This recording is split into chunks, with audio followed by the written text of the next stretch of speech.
Asthma actual में होता क्या है? अस्थमा ये जो बीमारी है, ये कन्वेंशनल ट्रीटमेंट में उसको लाइलाज समझा जाता है, लेकिन मैं कुछ एग्जांपल के साथ कहता हूँ कि ये बीमारी इलाज उसके कर सकते हैं उसका, और ये ठीक भी होती है। ये फंक्शनल डिसीज़ है, पैथोलॉजिकल चेंजेस उसमें नहीं होते या कम होते हैं। एयरवे ऑब्स्ट्रक्शन उसको बोलते हैं। हमारा जो एयरवे है, nose, throat, trachea, larynx, trachea and bronchus और फेफड़े, इसमें सूजन पैदा हो जाती है। सूजन के वजह से उसका कॉन्ट्रैक्शन होता है, उसमें बड़े पैमाने पे फ्लेगम पैदा होता है, और फ्लेगम की वजह से सांस लेना मुश्किल हो जाता है, और लोगों को दम लगना या धाप लगना, मराठी में बोलते हैं उसको धाप लगना, ऐसे शुरू हो जाता है। और तब वो लोगों को बोलते हैं कि इसको अस्थमा है।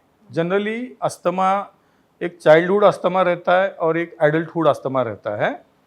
Childhood asthma most of the time 10-12 साल के एज तक रहता है और वो चला जाता है। एडल्ट अस्थमा पूरी लाइफ लॉन्ग रहता है, उसके लिए कन्वेंशनल ट्रीटमेंट हमेशा लेनी पड़ती है।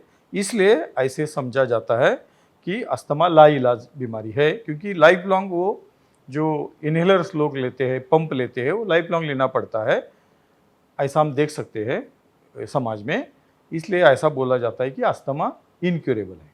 लेकिन मॉडर्न होम्योपैथी के उपचार के साथ बहुत से लोगों में पहले महीने में या 2-3 महीने में ही उनका पंप छूट गया है, उनका ब्रोंकोडायलेटर वो जो लेते हैं इनहेलर्स, वो भी बंद हो गया है।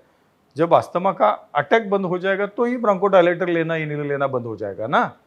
इसका मतलब वो बीमारी पूरी तरह ठीक होती है।